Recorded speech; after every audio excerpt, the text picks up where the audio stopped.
Man, this thing is a monster. The F-14 XXL Skymaster aircraft is unbelievable how big this thing is. Welcome to video number 3 in the series. Let's keep moving on forward. So last video we got our stabs, horizontal and vertical, completed.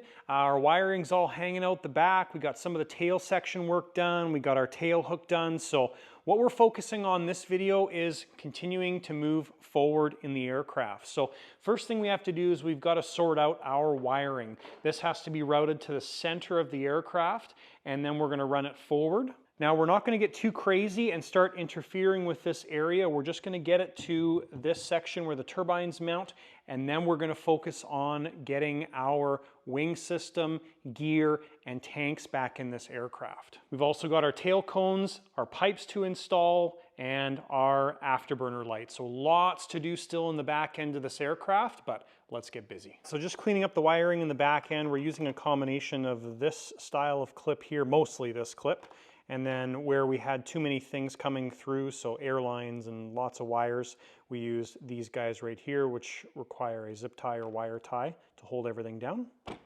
But that has allowed us to be able to clean up our back end here. We've got everything routed towards the middle. The ultimate goal here is to keep everything away from the exhaust pipe, so which we're doing, and everything's nice and clean and run to the sides. So what I'll do now is I'm going to come in here with my shoe goop, and we just put some goop on the sides of all the connectors. The glue is really good on these guys especially, but over time you want to make sure that this doesn't come off, and that little bit of goop on there just ensures that the connectors will always stay put. Okay, so exhaust cones, turkey feathers, afterburner lights. We've got the wires, the 2 wires fed through our big slots. And what we are going to do, we're going to center those a little bit. But what I'm going to do is get this kind of centered in the opening and then just spot glue it with a couple drops of CA. And then once we're happy with it, we're going to take some high sol and glue the afterburner ring to the back plate of the turkey feathers. All right, so we've got our afterburner lights high soled to our turkey feather tail cone sections, and we have our wing installed back in the plane. Now this is a bit of a process to get this in, so you got to lay the tanks down here on both sides.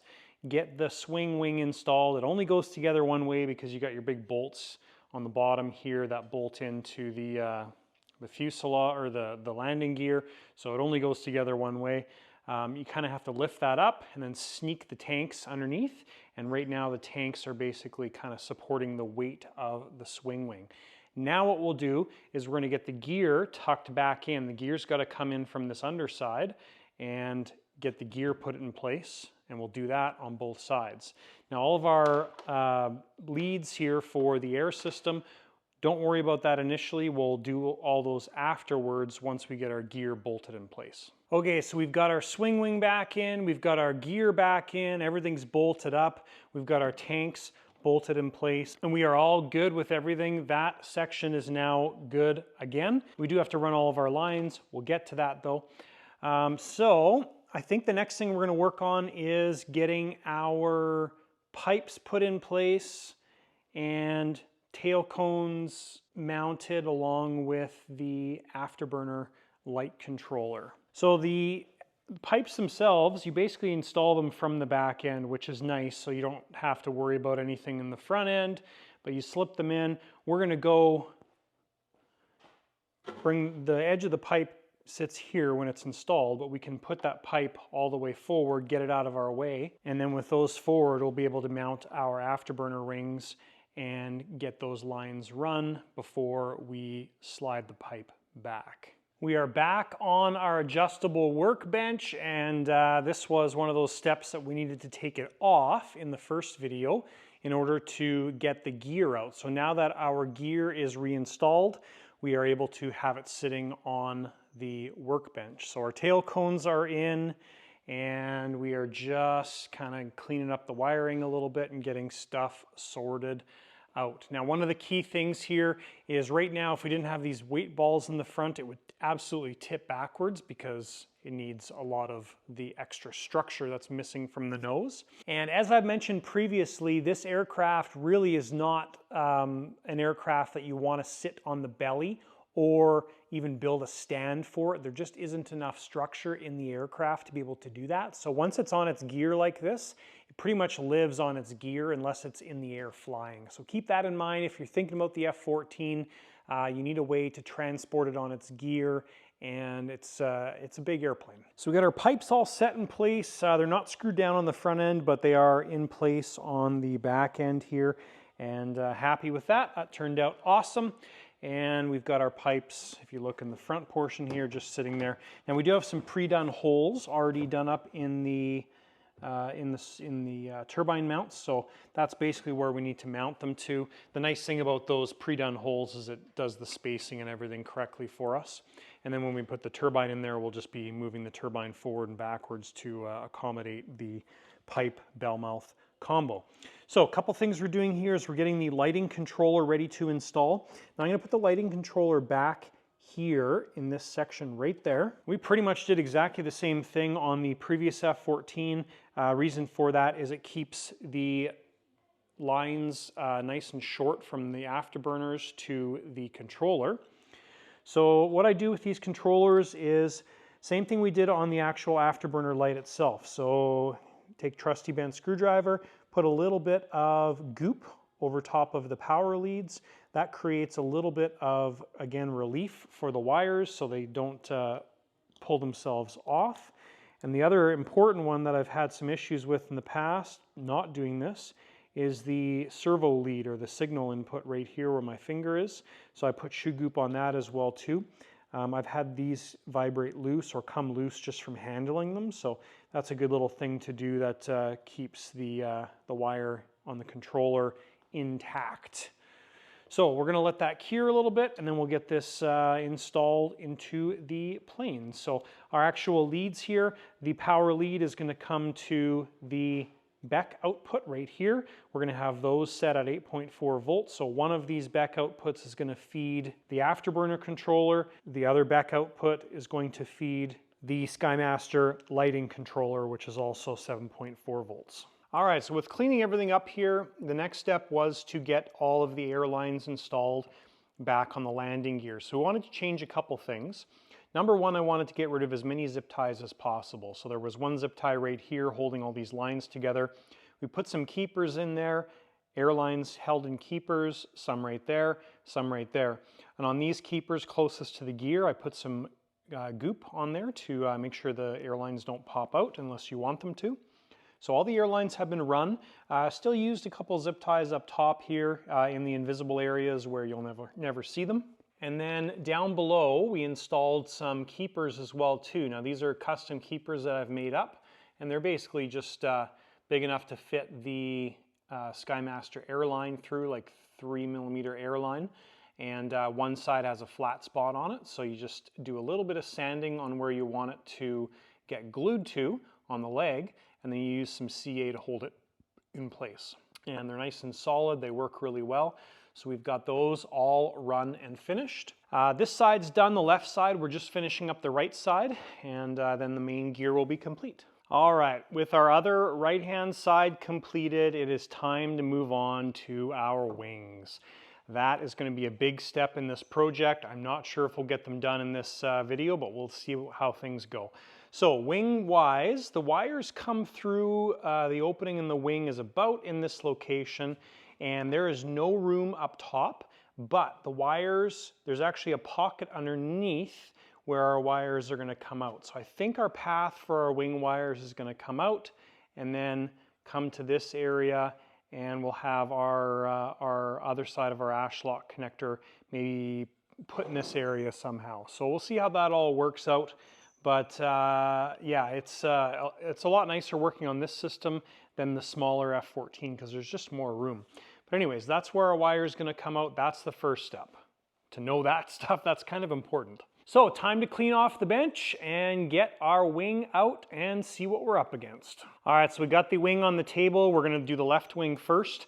Now I want to pull the flap off, and we've got two hinge pins here because our flap operation is right there. So we've got the one pin from the root of the wing and the other pin right here, which is a long one, which goes from the tip all the way to this location right there. So that is going to allow us to get this flap off now. And the point of getting the flap off is to inspect it, number one, but also we need to be able to get our system in here and take a look at it. Now, looking at this, it looks like the flap pocket is made up of G10 or fiberglass material, which is really nice because when that rod goes in here and goes sideways, that means the rod's not going to damage any wood or anything in there, which is great. So that's nice to see.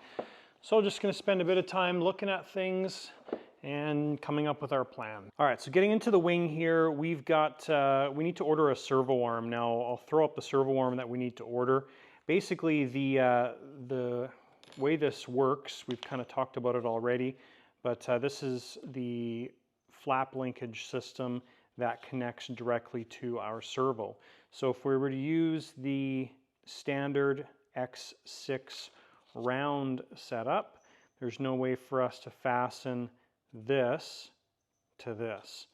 So what we need to get is a double carbon servo arm, and we'll probably offset that arm, so because obviously our bolts are going to get in the way. So we're going to offset that arm to be something like that, and then we'll screw our hub into our carbon arm. So we've got to get those guys on order. So what we'll do is we'll just skip the flaps for now. The flaps are probably the easiest part of this wing to set up, and we will come back at a bit of a later date to redo the flaps or do the flaps with the double carbon arm. So it's basically just like this. MKS also makes the single version of this. It's a little bit longer. It's just a double-sided one for like a rudder control and an aerobatic plane as an example. All right, so we're going to work on our spoilers servo first. So the servo sits in here. The linkage is a very simple system. So the arm is right there. It's already pre-mounted to the carbon rod that actuates the entire system. So one thing I'll do in here is I'm going to go through and we're just going to check all of the bolts and nuts. Put a little drop of CA on each of those guys. You can't do these up too tight, otherwise the system doesn't move properly. But we want to make sure that those bolts don't come off. So a little drop of CA is a good thing. So this is a pretty simple system. It's just clevis, and it's a very short linkage rod. Servo position on this one really doesn't matter. You can run the short rod, the long rod. You can have the servo output shaft here, flipped around the other direction. So you've got a lot of flexibility in this area. We're going to use the short system just to keep that linkage as short as possible. So our servo is going to end up going in just like that. So first thing with these Skymaster setups is generally you want to make sure that you're putting some structure in between the servo mount and the top skin of the wing. In this case, they've already done that for us, which is great. You usually have to do a little bit of sanding to fit that servo in there. This servo is a very tight fit, so I'm not sure if it's going to fit yet. We will probably have to do a little bit of sanding on the back end here for our servo wire to be able to clear that area. So do a little bit of cleanup. We're going to get our metal L brackets mounted to the servo as well. So these are the L brackets that mount the servo onto the plates. And the kit here, because it's such a big kit and we've got lots of room, it comes with the standard squared off version. Sometimes the kits come with this type of setup right here, and Skymaster includes these ones when you're in a very tight situation, so your screws will be countersunk. These guys, they're not countersunk because we've got enough depth here. And then we'll be using our carbon arms, our MKS arms, and this arm will be fairly short. The actual travel that's needed here is pretty small, so we want to keep this resolution fairly good and short as well too. So we may put our clevis hole roughly in the middle point right there, so it's going to be a very short arm. So when I drill a matching set of these MKS carbon arms, what I'll do is I'll put them together just like this, and our hole is not super critical as far as position goes, but we want them to match as close as possible. So we've got a 2mm screw in one of the forward holes. We've got an M3 screw going through the servo mounting locations. Then I'll just drill a 1/8 hole through the arm in between this hole right there and then the output shaft. The actual movement of our arm for full movement is 18 millimeters. So if you think about that in this perspective, the servo needs to move like that. All right, so we got our servo arms drilled out there, and we're just setting these up, both of them to match. So we're doing this out of the plane to make things as easy as possible, just like we would do on our flap servos as an example on our typical plane. So we've got them plugged into our central box. This is our left spoiler servo, which is spoiler number 1. This is our right spoiler servo. So if I go left stick, you'll see that spoiler move. So the surface on the wing is coming up. And if I go right spoiler, that one moves. If we activate our brake switch, both of them are going to come forward, and then we still have some movement there as well. So those are our spoiler servos. We've got one with our brackets already installed, and of course Loctited, everything's in place. So what we'll do here now is we're going to get our clevis installed on our rod arm on the actual spoilers, and then we're going to find out how long of a rod we actually need in between the surface and the carbon arm of the servo. All right, so I think our linkage length that we need is as short as possible. So we took one of these Skymaser short rods, trimmed some of the threads off, and you can see there what we're after. Now, in our previous clip, I had set this servo up backwards. So this is actually the operation condition. The off condition is that way. So we'll need to adjust our servos a little bit, but with this linkage short like this, the goal was to try and get it to that type of position, which will be close to that, maybe close to center, but I think closer to something like that. And this linkage is going to work there, and then our operating condition is going to be like that. So that's what we're looking for. So the other thing we did was I disconnected the pins and airline tubing that's holding this part of the slat in place. That gives us better access to the arm here. All right, so we've got our servo sorted out. We've got our arm attached to our linkage there, and that is perfect. So what we need to do now is we need to get all of our servo leads done up, and we need to get that done up because we don't want to block access to these other pockets. If we're putting a servo in here, it's just going to be easier to do that now. So we've got matching leads done up for this wing because we're going to do the exact same thing on the other wing. So we'll just be doing up our leads. All of those leads, of course, are routed to the root of the wing.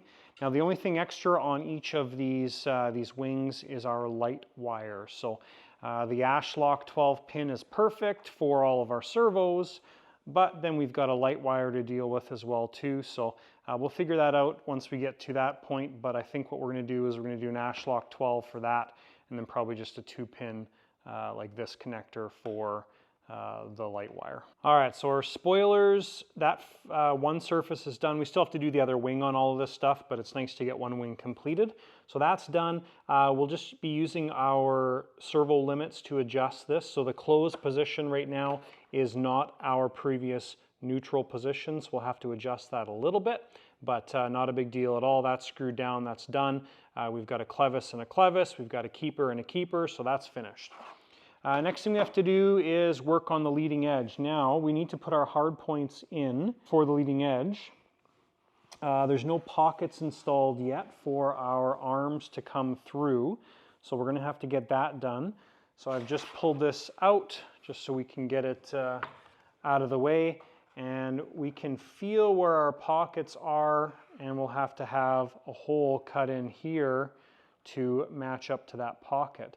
And then ultimately getting our carbon mounts installed in the leading edge to allow it to be activated. All right, so first step here is we take a look at the leading edge, and the leading edge moves straight out with the leading edge of the wing itself. So our actual slide arms, the carbon arms, are perpendicular to the leading edge of the wing.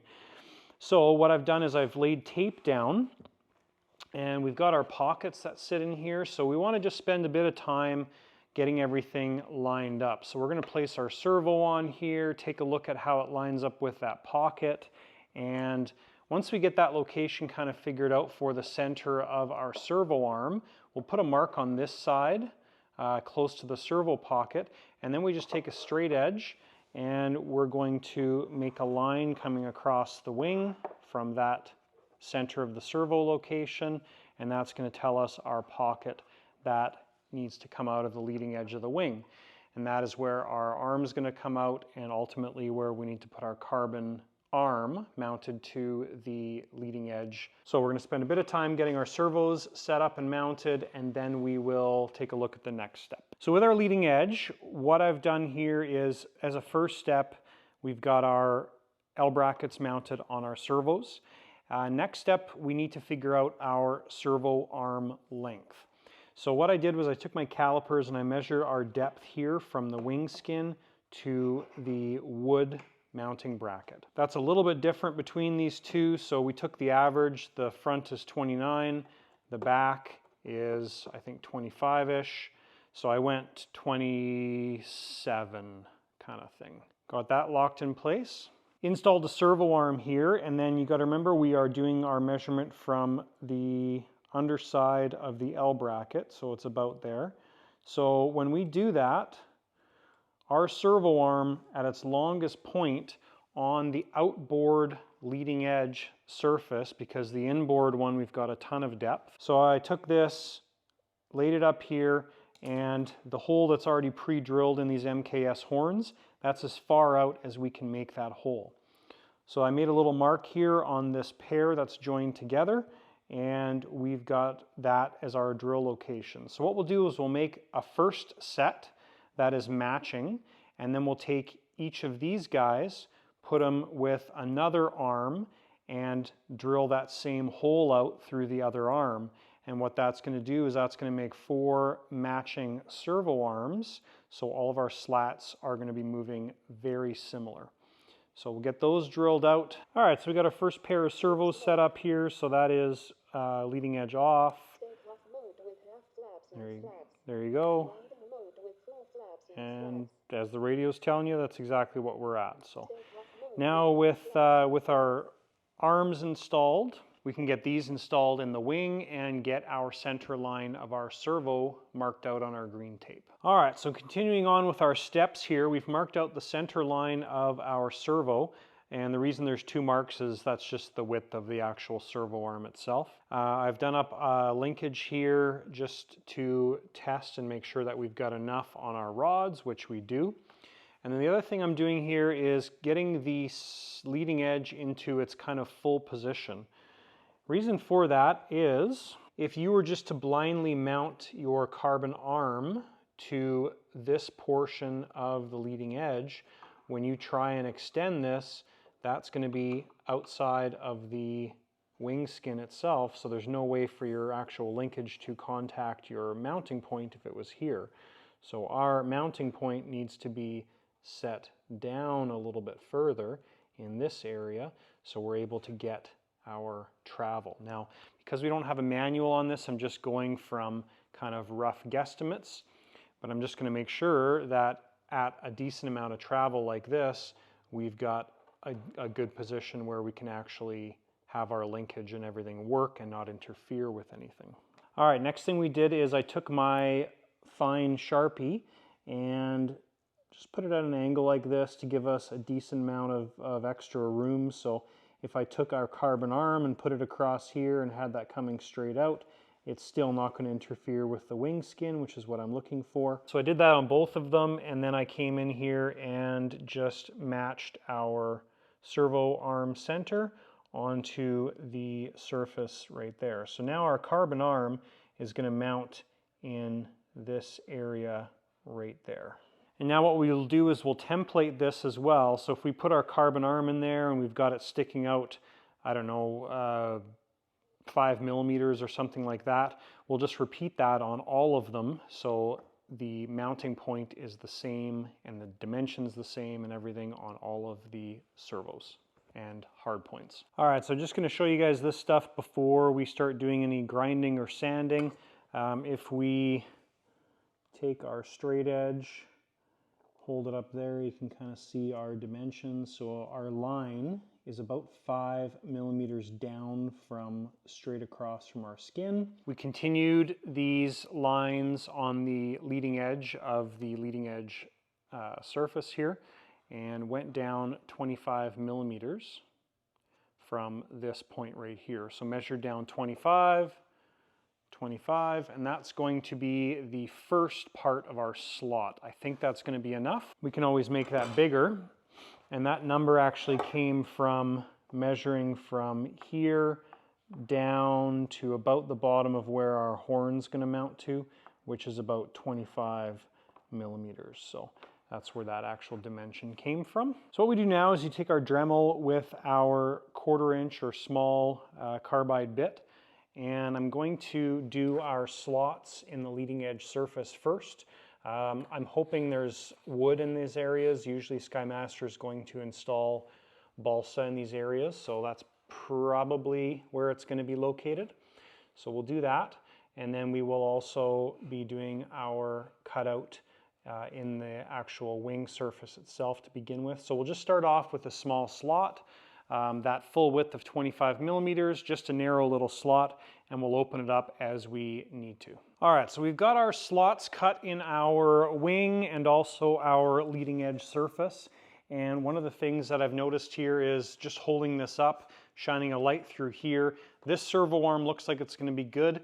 The one on the outboard side of the wing looks like it's going to be too long. So it's very close to the skin of the wing, but I don't think it's going to line up with our hole here and allow proper clearance. So we've taken both of those servos out of each wing, and we're just going to shorten up the servo horn a little bit. So probably about half the distance between here and here. So that'll provide a little bit more clearance on the top skin of the wing and also provide better angle for our control rod. All right, so now we put the leading edge back in and just confirming that we're happy with our slots. So if we look at the inboard one here, we can see that we are quite well centered in our slot that's in there. And then if we look at the outboard one, we're skewed a little bit towards the outside of the wing or the wing tip. So I just put a little secondary mark there to let myself know that we need to sand off our excess on this side of our opening.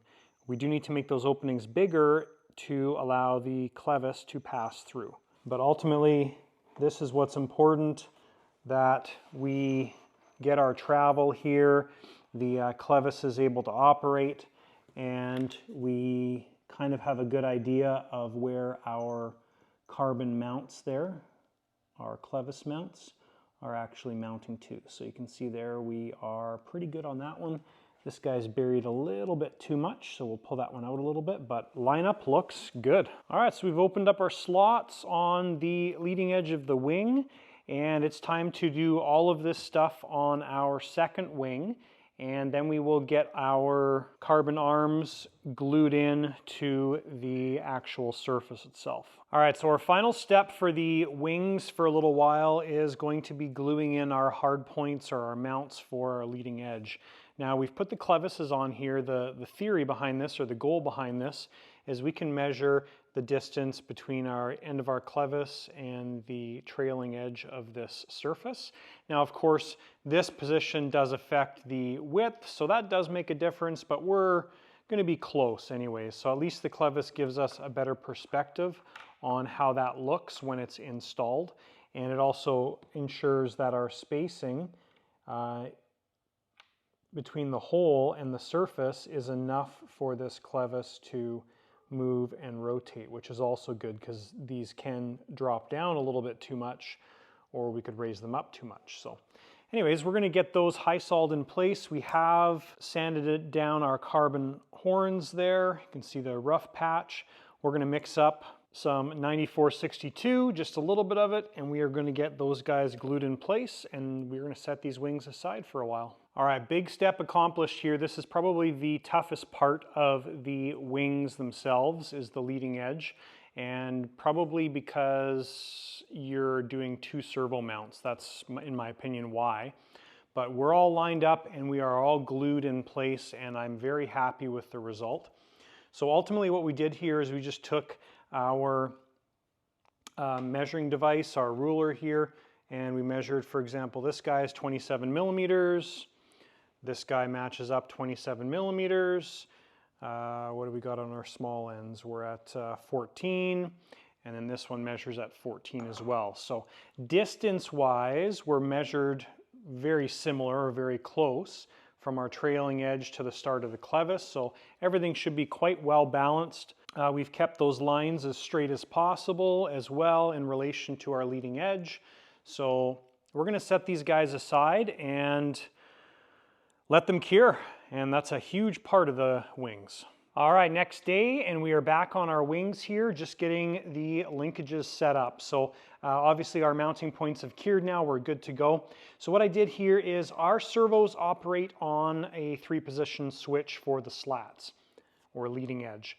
So our neutral is our takeoff position, and this one direction is full, the other direction is off. So the most important thing when you're setting something up like this is your neutral position. So our neutral position on the servo arm needs to equate to where we want it to be on our takeoff leading edge. Because what will happen is if you have to make adjustments to that neutral position, that'll affect your other positions. So it's always important to get that neutral position done first, and then you can adjust the limits of the servo travel, which is easy. So we're shooting for 20 millimeters of leading edge at full and 10 millimeters, so 50% travel at takeoff settings. So fairly easy, but it's a little difficult to get your linkages sized properly. So what I do here is our servos are both at neutral. I've got our clevis just kind of pulled up, and I've got our surface installed, and I'm just kind of lining up the clevis pin to where the pin is on our carbon. So, you know, we're roughly in line there. And on this guy here, same thing, our pin. So we're kind of in the right spot there. And then I just flip the wing over, take my ruler, double check our measurements here. So we're really close to 10. Really close to 10. So as long as we're close, we can adjust that neutral position a little bit to get it in the right wheelhouse, but mechanically we want to be very close. So we're not going to run these servo leads to the root of the wing yet. We're going to leave these servos not fastened. The leads are just sticking out, and our servo arms aren't even fastened. We can just pop those servo arms off. So what we'll do now is we're going to pull this out a little bit, pop the servo arms off, get them connected to this side and this side, and then we'll confirm that we're happy with where that needs to be at a neutral setting. So our inboard linkage, this guy here towards the root of the wing, that length end to end, not center to center, is, let's see, 123 millimeters. And our outboard one is end to end 116. So 123 and 116 is what I've come up with. Obviously your results may vary, and we may find different numbers on the other wing, but at least that's a starting point for making my other linkages up for wing number 2. So everything with the wing is very close to being done with the leading edge. So we're happy with the location of everything. We're roughly in the servo neutral position here,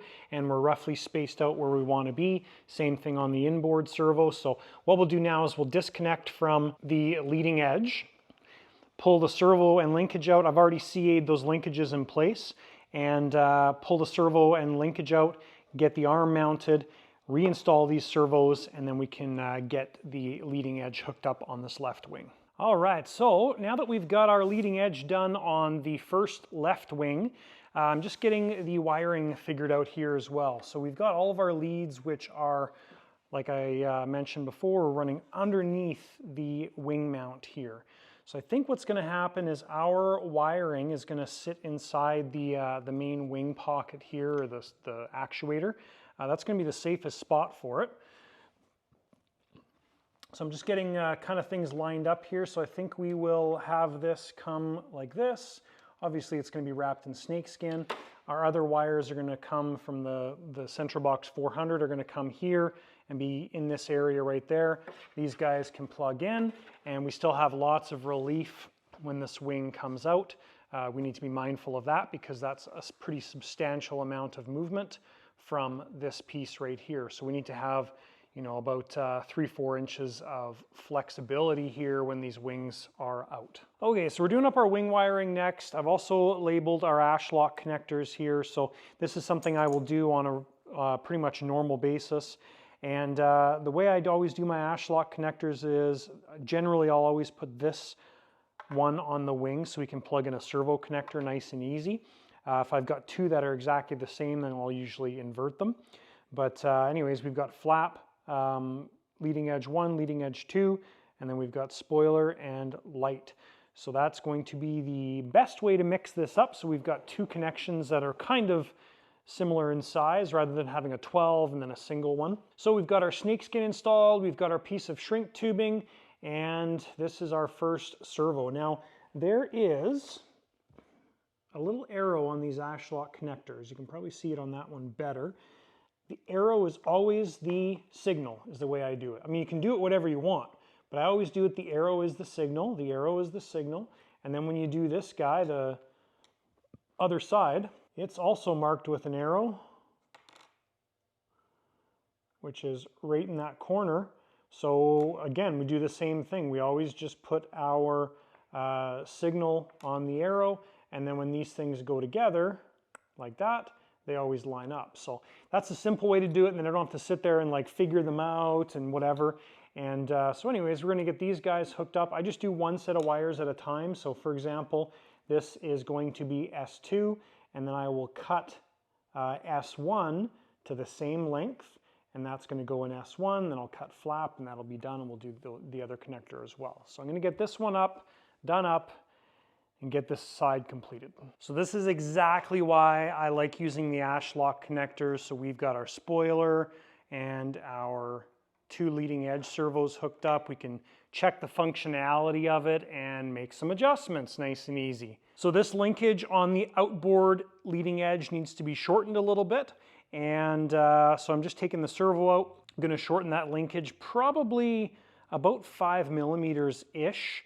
What's happening is the servo arm on the retracted position is twisted all the way, and it's actually contacting the clevis. So if I shorten the arm down a little bit, it'll work fine because on our full extension, we're still good there. So we'll make that change, and I'll also measure it and note that as well. So we got our linkage adjusted for the outboard leading edge, and we changed that from 116 to 112. And that made all the difference. So now we can retract it all the way. So it's not causing any interference with the servo there. So that is obviously regular flying mode, takeoff mode, and landing mode. So good system, works out really well. We can actually get more travel out of this if we need to, but right now I've got the travel set. The travel is the distance right here. So we're about 20 millimeters on the inboard side. The outboard side always has a little bit less travel. So that one I think is about 15 at full. So anyways, that's the leading edge setup on this one wing. So now we've got a nice base for the other wing, and I'm not gonna put my cover plates on until we're done this portion of the other wing, and then we'll do the cover plates on all of our items. And I also can't remember if I showed you the spoilers on this side, so if I didn't, well, here they are. So this is the left wing, so this operates when we put left stick on here. We've got lots of travel right now as well, so, and then we've got in full flaps, if we put our brakes on, those come up as well too. So yeah, those are done as well. And I would love two things from you viewers. Number one, many of my viewers are not actually subscribed to the channel, which blows my mind. So if you're watching this far along and you're not a subscriber, please hit that subscribe button down below. The second thing is I encourage you guys to check out our Lighter Side of RC After Dark channel. Now the After Dark channel is a completely separate channel We do live streams here from the shop. It's tons of fun because you get to interact with us that are here at the shop if you're on during the live stream. So check it out, guys. I see your questions when they pop up. I get to answer them. It's about 2 hours every 2 weeks that we do the live streams here from the shop. And as we get into flying season, any of the lives at events that we do will be from the Lighter Side of RC After Dark channel. So I encourage you to check it out. It's a ton of fun. And that wraps up video number 3 in the build series of the Skymaser XXL F-14 aircraft. We made some very big progress in this video getting these wings complete. Now we do still have the flaps to deal with on the wings. As I've mentioned, we're waiting for our servo arms or horns or whatever you want to call them. But we made some huge leaps and bounds in this video. So I'm not entirely sure where we will continue or move forward with in the next video, but I encourage you to stay tuned and keep an eye out for that next video. Thanks guys so much for watching, and we will see you in the next video.